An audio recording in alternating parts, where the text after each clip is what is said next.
many years ago, and it was a panel on the future of food. And I was down the nature end of the panel, and Georgia, who was then working with Val, which was a lab meat company, was up the kind of tech end. And I remember at the time thinking she was really impressive, and I actually wanted her down my end, even though I didn't really agree with what she was saying. So Georgia's going to give us a rare opportunity to understand from an insider's perspective what that whole world of alternative proteins and alternative food sources is like, and then we're going to have a bit of a chat and hopefully involve you guys in a bit of a chat as well, because it is a fascinating provocation.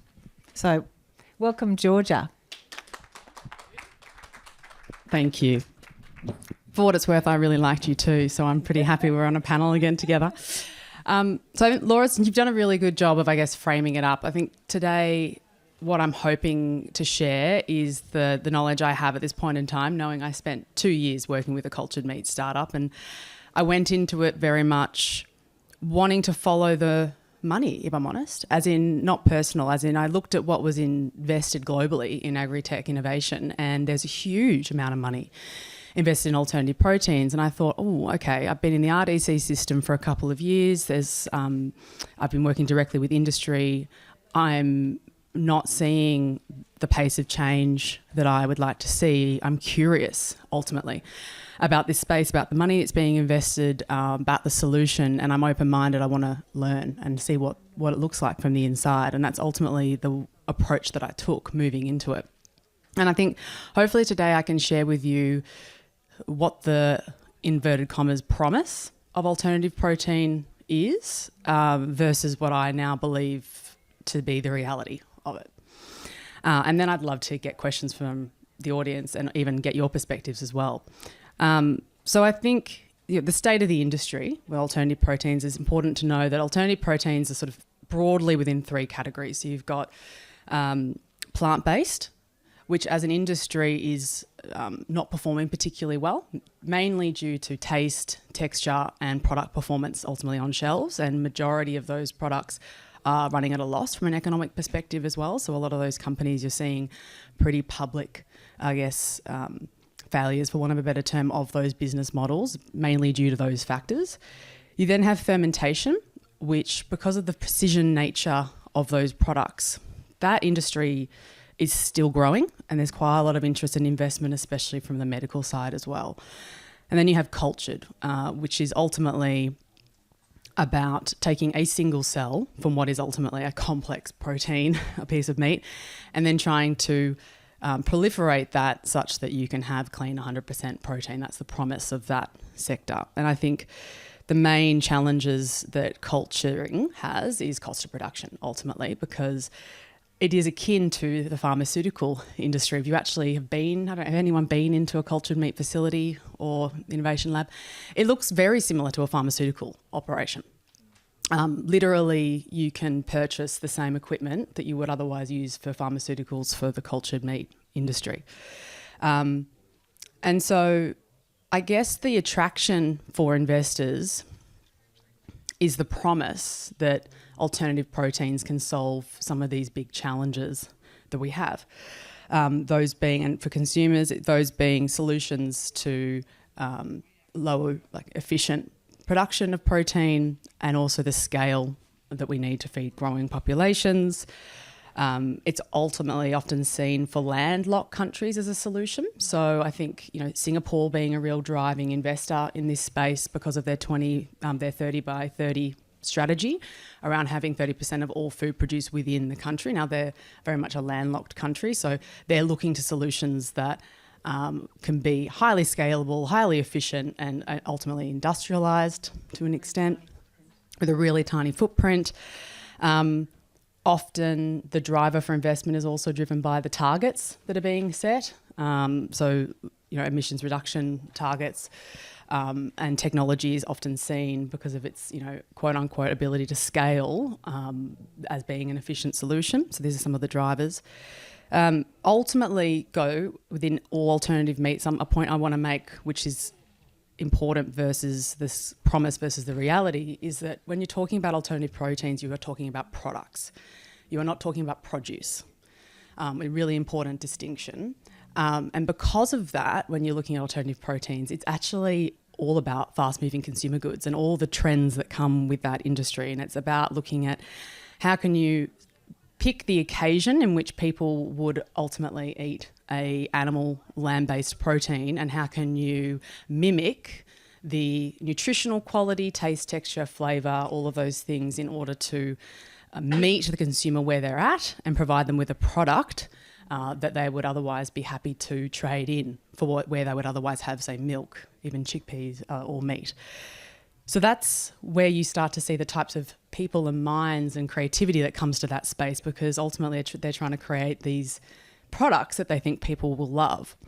Some of the major failings of plant-based in particular, as I said before, is taste and texture. So that's a product issue, because ultimately this is all ingredients-based, highly processed products.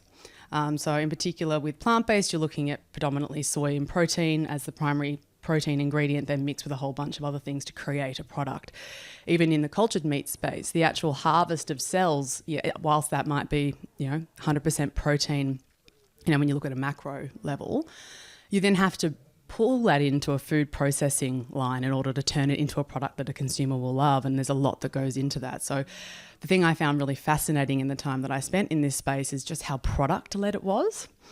And so now it's probably worth me just shifting to where I feel the reality of this space is. And the surprise for you is that even in this space, in my career, I always try and hold space for where people are at. And I've always been really curious about, the deep knowing of what we've been talking about mostly at this conference and the reality of the world that we're in right now.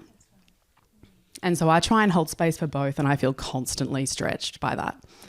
And also not always sure about what my opinion actually is at times, if I'm honest.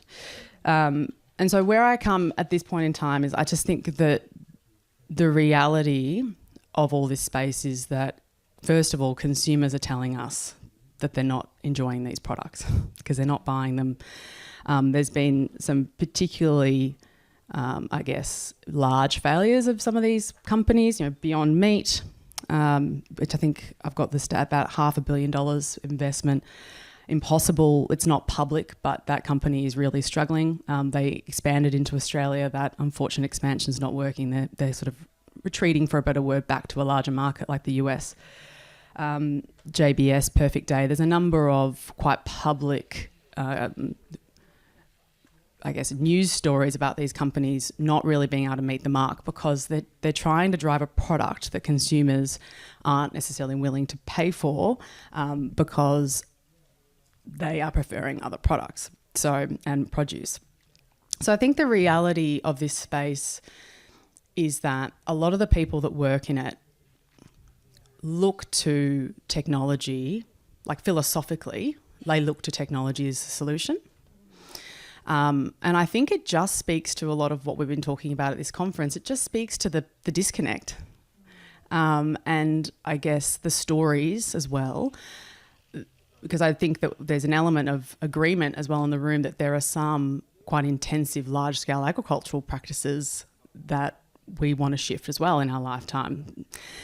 And so, unfortunately, they're using those examples and they're basing their reality on, well, if it can't be that, so it must be technology is the solution, I think, ultimately, which just, I think, really at a human level just speaks to the disconnect even more because they don't see that more biological ecosystem service systems could actually solve the problems that we have and meet the urgency.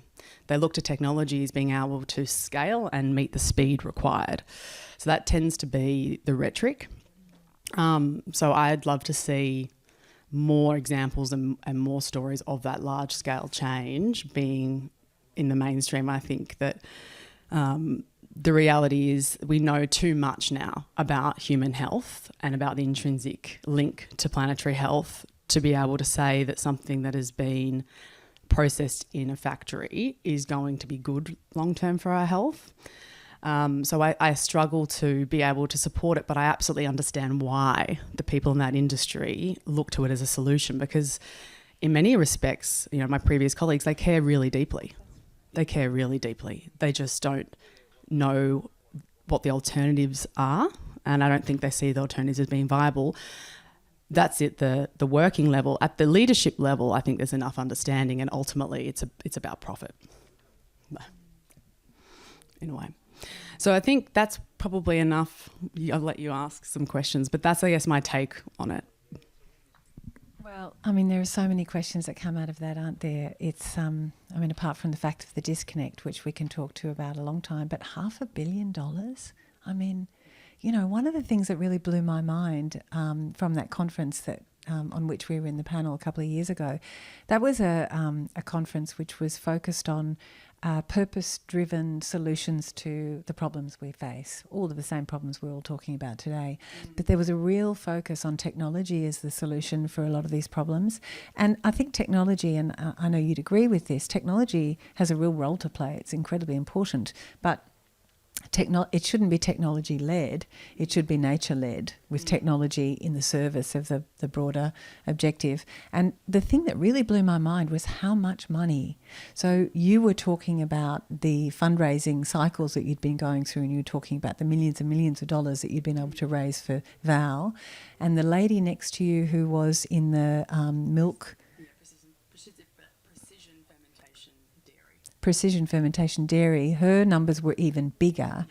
And, I look at the resources that are put into the kind of work that's done by the people at this conference and allied services like mine, for example, and the work that's done even in urban environments to increase, the natural resources that are available to people in urban environments, community gardens, et cetera, et cetera, et cetera.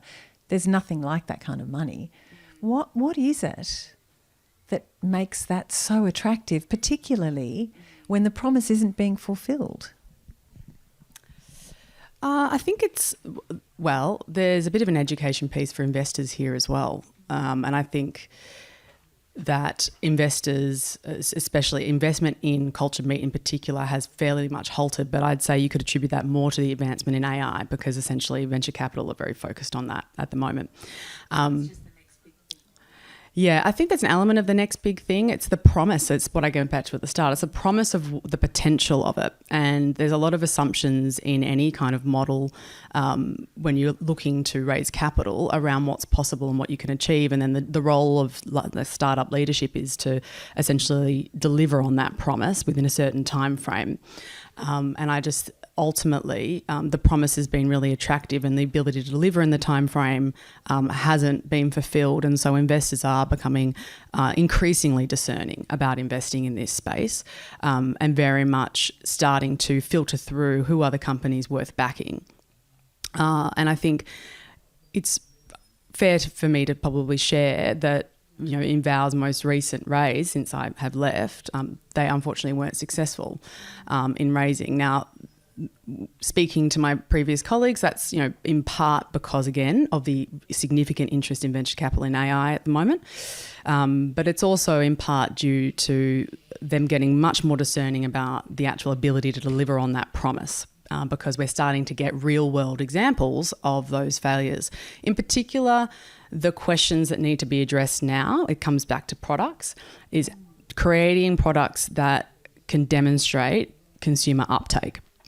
So getting far more savvy about the kinds of products that consumers will be willing to integrate into their lives. And I think ultimately what the alternative protein space is starting to realise is that competing with meat is actually quite a bad strategy, because a bunch of assumptions are based on that. Number one is that meat eaters will choose to eat a plant-based version, say, of mince because of altruistic reasons. Now, because those products can't deliver nutritionally or texturally or taste-wise, and often are either comparable in price or slightly more, there's no real impetus for an individual consumer to adopt that product for the occasion that they would otherwise use mince. That's one fundamental assumption. The other assumptions are around, like, for vegans and vegetarians, a lot of these models were built on the assumption that if you are vegan or vegetarian, that you would actively seek out a meat alternative if it was based on plants. That's not been seen to be true, because ultimately those consumers are discerning and they look at the back of the packet and they say, well, this is only 20% plant. The rest of it is, ingredients that I could otherwise forego and just eat the real thing. So I think a bunch of assumptions have been made about the ways that consumers will engage with these products, which I think, again, is educating investors and it's educating the sector as well. I find it, in my kindest form, I find it a bit comical, because it's like, of course, because just... Yeah, well, I think fundamentally it's quite challenging to actually test the market without testing the market. That's the reality. And so what's happening is they are testing the market and they're learning about what consumers will and won't invest in and what they do and don't care about. And it's challenging the assumptions that ultimately went into the fundamental models which gained them the investment. Now, if you've ever met an entrepreneur or are one, you're really good at pitching and selling a vision and selling a dream. And I think there's lots of different ways to segment and interpret that data and say, well, we've learnt all of this and now our strategy is X. You've invested this much. If you just invest a little bit more, we can get to this point. And that's why you still do see the interest. And I'm not saying that all products and all companies are failing. By no means. I think there's quite a number of them, including Val, that are being very observant of these consumer insights ultimately, and are then going to use and are currently using those insights to drive their product development pathway. But again, I think from my perspective, we know enough about human health now that we know that products don't lead to healthy people, produce does. But of course, there's a very large percentage of our population that would choose convenience and products. So there's a large place for products in the consumer appetite. So there is still potential for these companies to be successful. I'm not saying they will all fail, but it will come down to their ability to get their products right and fit an occasion that consumers are willing to make a trade-off that they're currently not willing to make. Yeah, I mean, that point about health is really important. And I mean, obviously we're fortunate enough in this gathering to have people like Felice Jacka pointing out the connections. So, we understand these things. But, I mean, Matthew Evans published a book called Milk, in which he explored all the components in milk. And the idea that any kind of, lab-based facsimile of milk could in any way substitute for the real thing is sort of mind-blowing. All of that science exists. All of that research exists. How is it, I guess I keep asking the same question because it blows my mind, how is it that you can have this multi-billion-dollar industry based on what is effectively bullshit?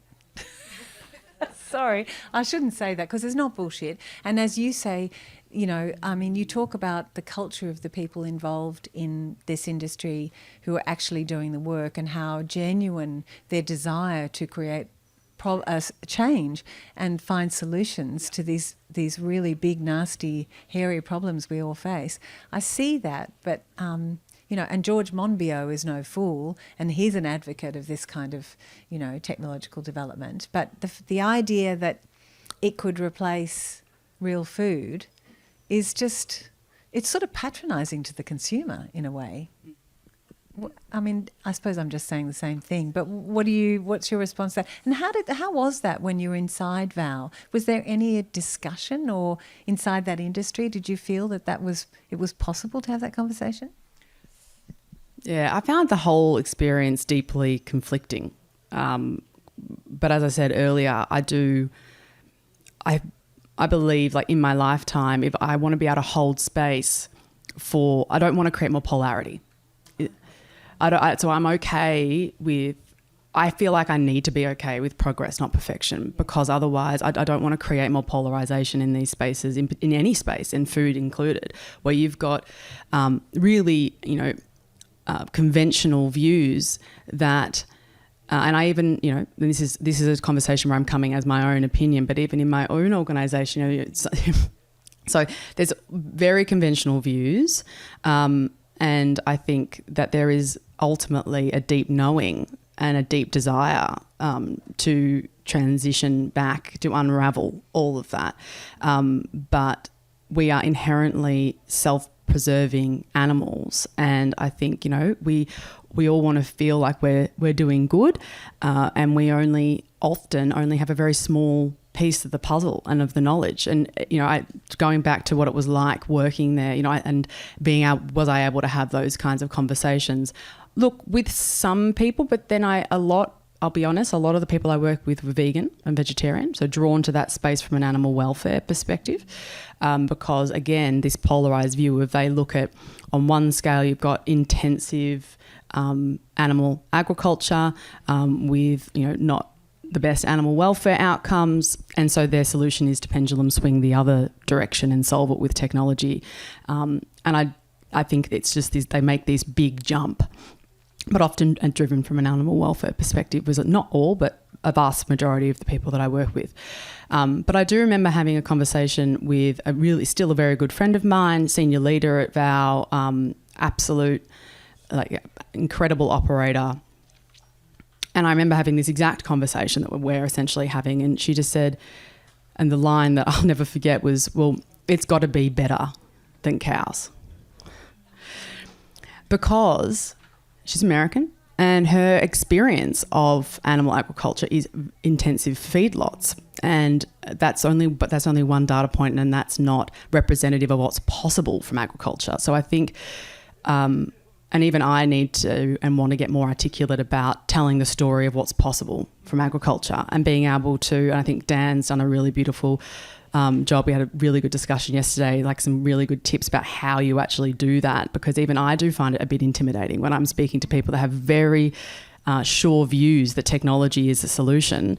I almost go a bit paralysed and go, how do I help? And I was like, I need better stories. I need to be able to bring stories to that environment and those conversations and help that along. And that's even, someone like me that's been working in this space for a really long time, and I do have the perspectives to offer. So, for me, a lot of reflection has gone into, definitely need to find my voice and be able to have those conversations more freely. But I'll be honest in front of, all of you friends, that I don't think I do a very good job of it all the time. I try. I think I probably have observed long enough, though.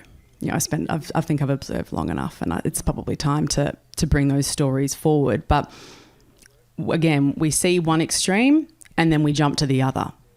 And I think it just, as I said before, it purely just speaks to the disconnect that we have, because there are so many solutions that we all know about. But even, to be fair, bringing the solutions that we all know to be true into, say, large-scale corporate multinational food corporations, that is going to be a extensive piece of work that will need and require support from all angles of the supply chain, banks, etc., and consumers in order to shift those large systems. There's a level of complexity in that, a significant complexity. I'm not saying that a pharmaceutical operation is not complex, but there's a roadmap there. And when it comes to the ability to then control cash flow, control the economics of that environment once it's established, that's very attractive to an investor versus controlling a natural system. So again, it comes down to our need and desire to have that level of control, and predictability, efficiency, and those things are attractive to investors ultimately as well. Oh God, yeah. I mean, I run a business which is founded on sourcing from farms which are subject to those kinds of swings, and unpredictability is inherent. It's part of the story, and it's really, really hard. Yeah. So I get that. It's also really difficult to have. I know what you mean about the storytelling. It's really difficult to have those conversations with people to sort of. And I find that if I can give them a concrete example and literally show them the physical embodiment of farming like this versus farming in a different way, the scales fall from their eyes. But being able to give them those transformational examples is really difficult. I guess one of the potential benefits, because we can talk about how sort of problematic this industry is, and how much money's gone into it, and how it doesn't really seem to be quite going anywhere. Although, as you say, in places like Singapore and in other parts of the world, in other markets, this will continue because there is a purpose, there is a point to it. I guess it's how we see the role of these products within the context of a diet or a food system, and what can they contribute and how do they fit. They're not the be-all and end-all, and they're not going to give us all the nutrition we need. But what about the technology and all the money that's being put into the technology? Maybe there's stuff that comes out of that that can be useful. What do you think about that? I mean, absolutely. Again, it depends on how progress versus perfection you want to be about these conversations. In that, one side, I could probably talk to both sides of the coin, which is one that we know that fundamentally, if we eat highly nutrient dense produce versus products, that we are most likely going to have better health outcomes and mental health outcomes and community outcomes. All of those things there's a deep knowing about that. We know that to be true.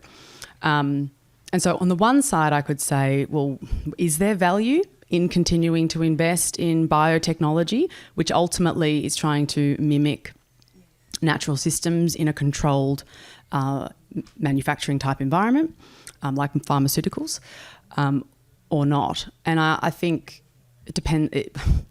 There's already been some quite interesting novel outcomes of investment in this space, because when you are ultimately testing for one thing, you find 10 other things you weren't expecting. So, of course, there's innovation, there's new knowledge, there's research and development can be really interesting and fascinating. I guess it depends. For me, the perspective I've wholeheartedly landed on is that I understand the intent, and I really I'm happy. I want to hold space for the reasons why people look to these things, but I honestly think that it would be far better for human outcomes and planetary outcomes if we just accepted that there is an inherent complexity and wisdom of nature that we may understand in our lifetime and in our time on Earth. We may not, but that's also okay. But there's just a deep knowing that is ultimately better for us. And I don't think there's a lot of people that would actually challenge that if you put it to them in that way. But it's exciting, it's shiny, it's also for people who are fascinated by this space. It's a really uncharted area of science. There's something interesting about and fascinating about people that are forever curious and science and research and development. I spend my whole career thus far around those kinds of people, and they're just inherently curious and what if, and I don't want to stifle their fascinations. So I guess I would probably counter that with, what are you optimizing for? Are you optimizing just for new knowledge and fascinated in innovation, or are you actually trying to help us progress towards a healthier planet and healthier humans and better communities? Because if you are, I think that your energy could be better placed somewhere else. But if you're just in the pursuit of knowledge and new knowledge, then I think there's absolutely a place for it. Predominantly, though, getting down to the hard facts, what will come from biotechnology, ultimately there are some interesting insights around food, but there's also medicine predominantly. So, cultured meat, the science of cultured meat ultimately comes from a lot of stem cell research. So that's the correlation. And so potentially there's a lot for the pharmaceutical industry to learn and vice versa, because a lot of as I said, the equipment, but also the processes and the inputs are quite similar. So I do think there is a lot to learn, but it just depends, again, fundamentally what you're optimizing for. Is it the symptom or the cause? And I think a lot of what we're going to learn in the same way that what pharmaceuticals do is really only ever treat the symptom, never the cause. So it depends on your philosophy and again, what you're trying to solve for.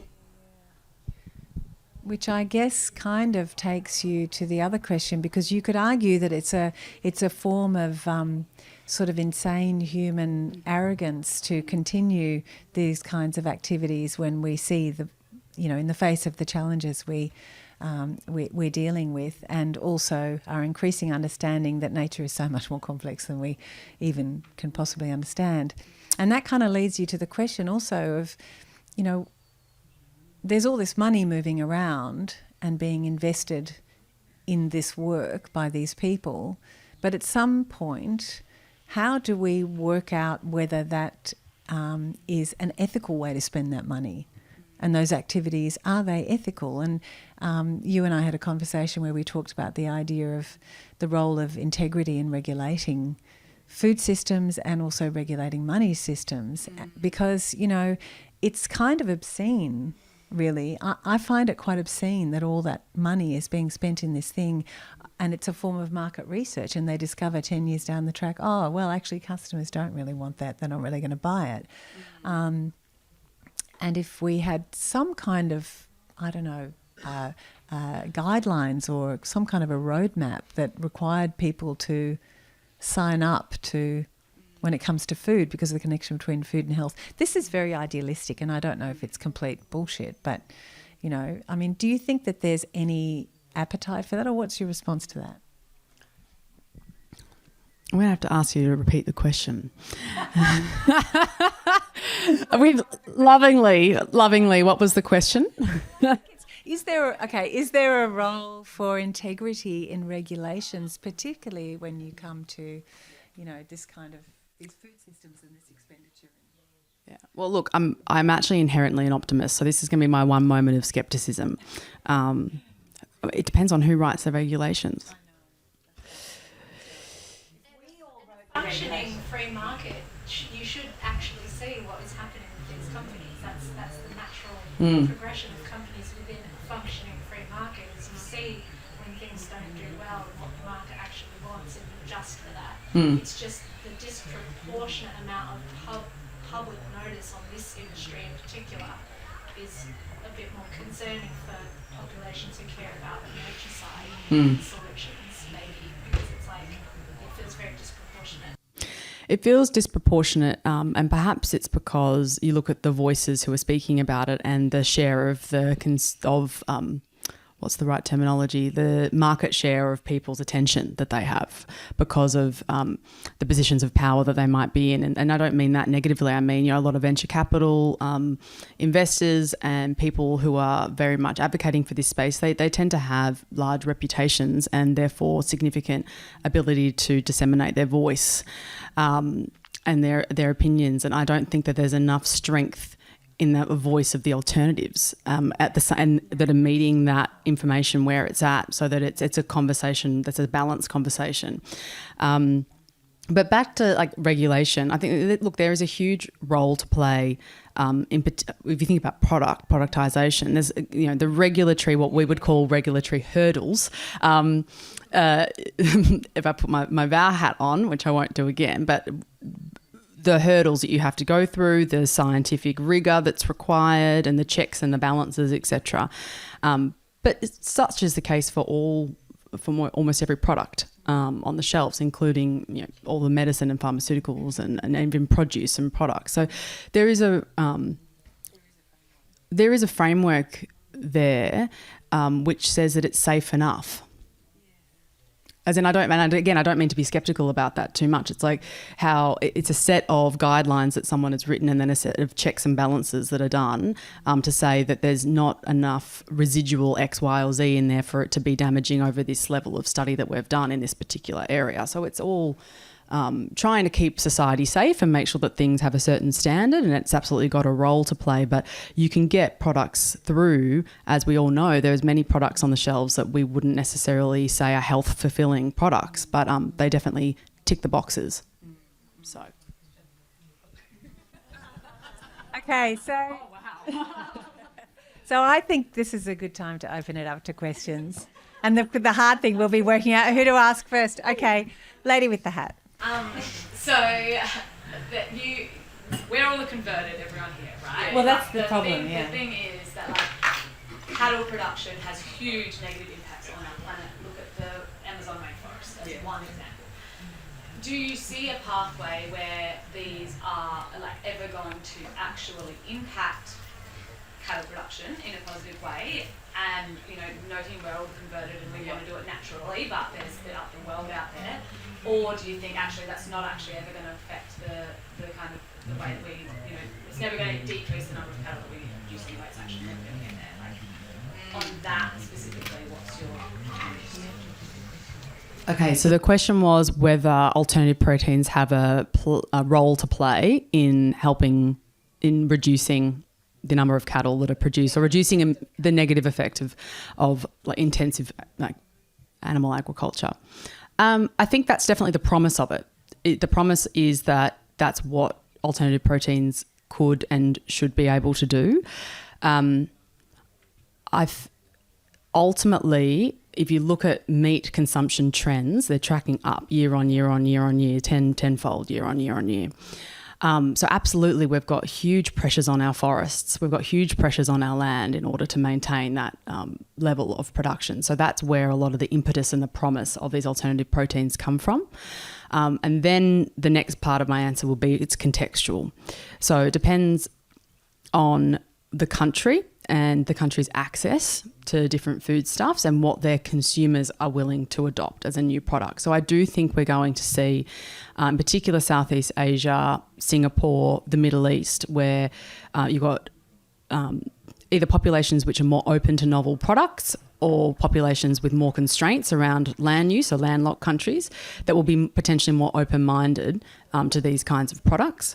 So potentially, Lauren made a comment, potentially less democratic. Well, noted. I'm no expert in politics, so let's not go there.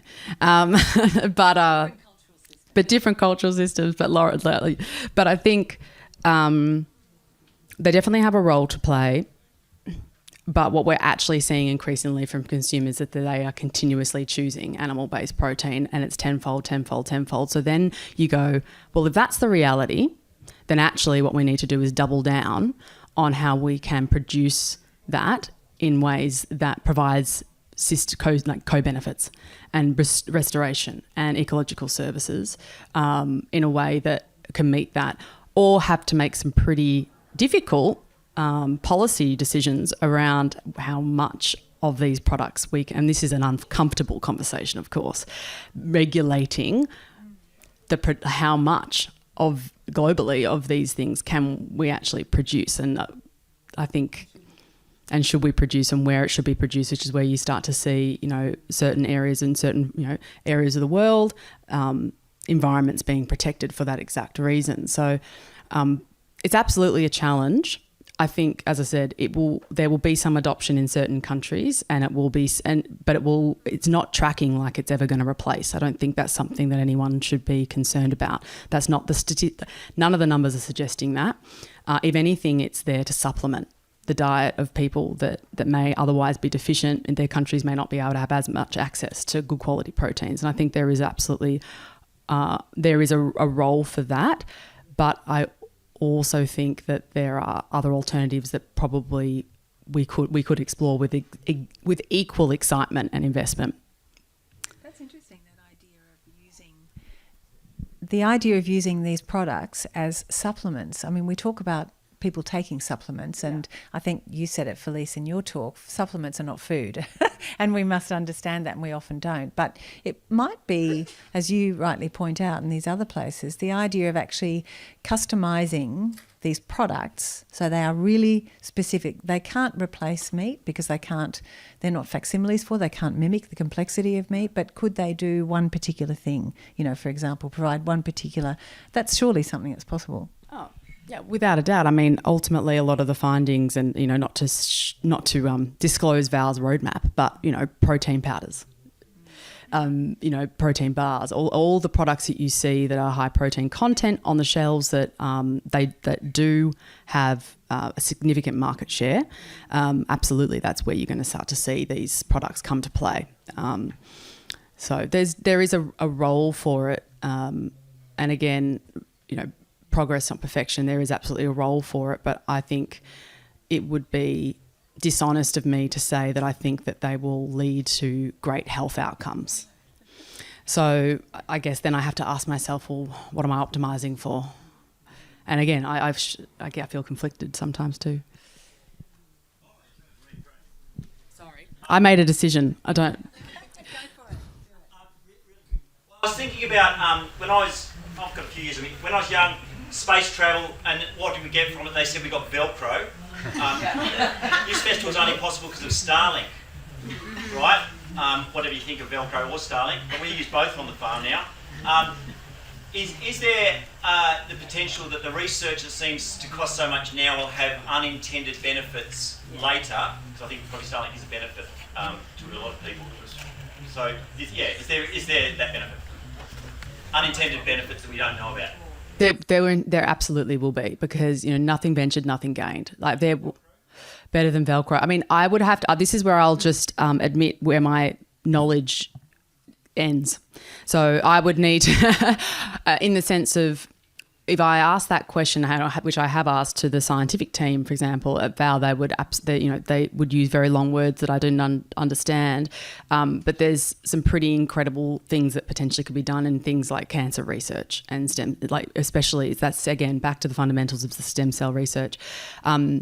Things like looking at, and again, this is the pursuit and the promise. This is by no means the reality, right? But looking at what has to be true for a protein to be bioavailable, and then essentially curating that in a cultured setup so that you can have this pure protein free from the animal, which is the message, that can be really bioavailable. So that's absolutely on the product roadmap. That's something they're investing heavily in. Now, it'll be really interesting to see what they learn about bioavailability. So the short answer is yes, inevitably there'll be some really interesting things that we learn from this process that inevitably will have unforeseen positive benefits perhaps. And I think I have that perspective because philosophically I'm optimistic, and I want to believe that as well. And I want to believe that, the human pursuit, there's good that comes from that. I just also acknowledge that, in this country alone, but globally, no one, very small percentages, less than 3 or 4%, depending on the year, actually get their 5 and 2 a day. So again, meeting people where they're at, we actually have a civilization that barely eat their fresh produce, let alone, thinking about bioavailability and their microbiome and all these sorts of things. So we've got a long way to come, but there is a deep knowing, I think, that produce over products is what is going to make a healthy society.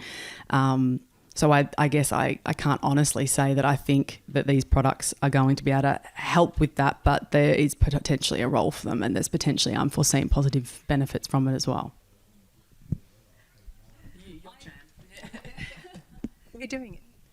Massive apology, because I wanted to come to the whole of your talk, but I got drawn into a very important conversation, so I missed the first bit, so you may have actually addressed some of this. But I work, strangely enough, with NASA, and also in my role on the World Economic Forum, I've ended up in the steering committee with Unilever and Nestle and blah, blah, blah.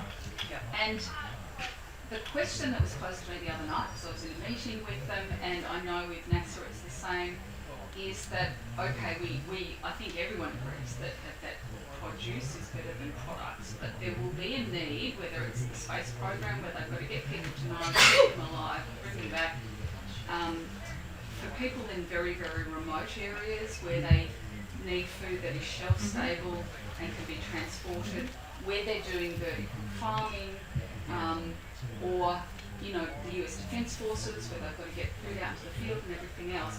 Given that there will always be a need for some sort of shelf-stable processed food, I'm wondering what you know about, if anything, stuff that's on the horizon, and this is around using bacterial biomass as a substrate. Obviously algae is another one that's been looked at by NASA, but also the opportunity to use, because when you think about a vertical farming system... I should have given you the microphone. Yeah, I'm so sorry. No. It's really about what's on the horizon, like vertical farming systems. My argument's been, but where are the bacteria, where are the microbes, all those secondary metabolites? The opportunity to add in sort of fermented biofertilizers and things to start to not replicate, but at least augment these food products. Do you know of anything in that space that's happening? So I'm going to, Can I not have to repeat the question? No. Yeah, what's on the horizon by way of shelf-stable products that can have health benefits for people that otherwise can't access fresh produce. Yeah. I guess 2 parts. One part, I would say that's a really interesting question to optimize for, but it's not what the industry is optimizing for currently, right? So that's a super niche, love that. Unintended positive outcome of all of this is that when we send people to outer space is we could actually give them much better nutrition than we're currently giving them. Potential positive, yeah. So absolutely, I think many of the products that I'm aware of that are in the roadmap are very much functional foods. So it's looking at, because that is predominantly when you look at consumer insights again, because this is all about FMCG, you're looking at, well, what people ultimately are investing in now is really convenient precision products that meet a health need. A really good example of this is something like bioavailable heme iron for women. That's a very much on the roadmap. So I guess it's not intentionally trying to help feed astronauts, but it could. So yes, to an extent. But again, that's a niche, and even civilizations or populations that don't have access to fresh produce. Again, that's not what these industries are optimizing for. They're trying to optimize for mass market retail products. This is what I've heard from the industry. Yeah. There's all these other things that you're not thinking about that you can go further. Yeah. Yeah. And potentially, again, it's like this, there'll be a reconciliation of all of these different innovations in the science and the products that are developed, and ultimately the market will decide to an extent, and it may become apparent in years to come to some of these companies if we don't pivot and we don't take these products into an application where consumers are going to uptake them. So who's our market? Well, maybe our market is the Air Force. Maybe our market is NASA. And so it's possible that ultimately through market testing, expensive but nonetheless market testing, the consumers will become clear, and the segment of the market that needs the products and the innovation will become far more clear. But ultimately the market will decide. At the moment, the industry is very much trying to address the mass market. They're learning a lot about what not to do, and they're continuing to innovate and invest and iterate on those products. There was on our panel, the purpose panel, there was the lady who was doing the precision milk product.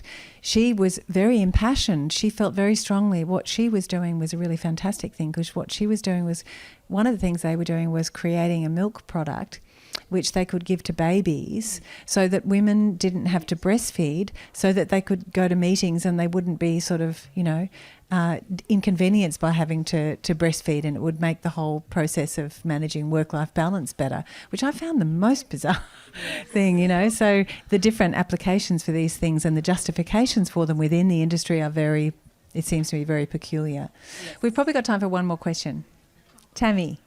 I just wanted to, respond to your idealism before about how do we regulate the funding going in, which I don't think certainly the Australian government has any appetite for. But regulating what comes out of that research is how you could potentially regulate the funding going in. Yeah. And so proper regulation around UPFs, ultra-processed foods, would actually kill the appetite of industry to create more ultra-processed foods. So if they just got on top of that, if they just said you can't keep making shit that's killing people, so then we get some really cool positive outcomes of cancer research, which we won't need because we won't be feeding people UPF. This is what I mean about that. And that's what I mean about where I just get to, again, I kind of circumvent all these conversations and hold space for all these things, and I get to this point where I go, what?